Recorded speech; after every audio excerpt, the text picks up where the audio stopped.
So this section is 11.4 and it's about the quadratic formula, and not that it's required to know how it comes about, but the quadratic formula really starts out as a standard form of the quadratic equation, which is the ax squared plus bx plus c equal to 0. And then these are all the steps that a person takes to get to the final quadratic formula. So here is the quadratic formula. So let's go and make sure that we write that down. So the quadratic formula is x equal to negative b plus or minus the square root of b squared minus 4ac, all divided by 2a. And be careful, because you should know this equation by heart, but remind yourself that the dividing line goes completely under the whole thing that's in the numerator. And also to realize that the 4ac is multiplication, so there are parentheses here. Okay, so 4 multiply a multiply c, and then multiply by a negative. So these are key pieces that I have noticed other students will make a mistake. They won't put the dividing line under all of it. They'll just do maybe a piece of it, and that creates a problem down the road on them calculating it. But again, it comes from the standard form of a quadratic, which is ax squared plus bx plus c equal to 0. So this is the standard form that we need to have our equation in to use the quadratic formula. If we don't have it in this form, we can't do this formula yet. Also notice, because we've done this before, notice something that's right here. I'm going to just dotted line around it all. Do you recognize this part of the equation? Well, this is actually the vertex form, isn't it? So the vertex point or formula, vertex formula, is the negative b over 2a. And that's this part. So part of the quadratic formula has the vertex formula in it. I just thought I would bring that to your attention, because most students don't see that right away. So let's look at how we would go about solving one. So if we have one in standard form, which is 2x squared, right, minus 3x minus 1 equal to 0. Okay, we want to have it in this form, because then we know the first step, which would be a is 2, b is negative 3, and c is negative 1. So notice this is the a, you see it's right next to the x squared all the time. B is the negative 3, it's always next to the x. And this is c, which is negative 1, so it's right here on the right. So this is the first step. You should label your ABC.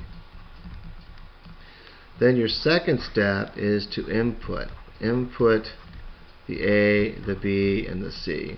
So always write the formula. If you write the formula before you put it in, you will start to remember this formula altogether. So that's what I do all the time. I always rewrite it every time I'm going to use it, so that when I do, I have it. So this time the b is negative 3, and there's a negative in the equation, so I'm going to put a parentheses, because there's actually two negatives now, plus or minus the square root of negative 3 squared. Every time I do a negative, I always put it in parentheses, and that's times 2, and then times negative 1. And then I do all of it divided by 2a, which is 2. So this is just inputting the numbers in. So then the third step is to go ahead and simplify. Okay, simplify, evaluate. So I see that this is two negatives, that's plus, so I can rewrite that as 3, because it's plus now.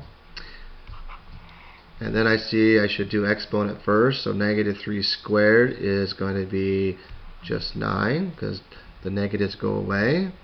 And then I have a negative times a negative, so that means it's going to be positive. And 4 times 2 times 1 is 8.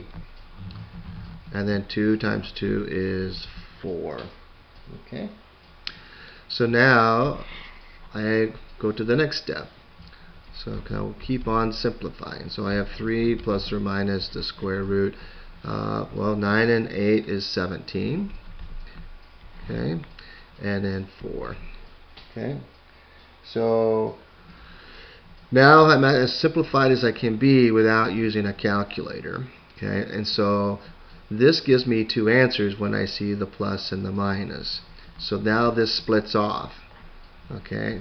Because we'll have plus for one part and minus for the other. So we have x equal to 3 plus the square root of 17 over 4, and we also have x equal to 3 minus the square root of 17 over 4.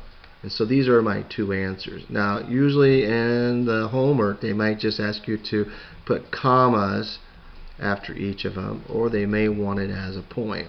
So remember, the quadratic formula, the whole purpose of the quadratic is to find the x-intercepts. That's all this formula does, is find the x-intercepts. Okay, so it would be written as 3 plus the square root of 17 over 4 comma 0, and then the other one would be 3 minus the square root of 17 over 4 comma 0. So here's my two answers. Now if they tell me to round to the nearest tenth, then I'm going to use my calculator. So I'll go to my calculator and I'll clear that out and type it in. So I'm going to type 3 plus the square root of 17, and here's where I hit enter just to get a simple number, and then I divide it by 4. Okay, and so I'm going to round this to the nearest tenth, so I am going to round up. So this would be 1.8. And now we do it again, but this time we do it with minus. So 3 minus the square root of 17. Enter, and then divide by 4. So this one is smaller, so it's going to be 0.3. Negative 0.3 will be my other one. So negative 0.3 comma 0. So this one is a rounded answer, where here is an exact answer. Okay, and that's how you do these problems. We'll do more in the next video.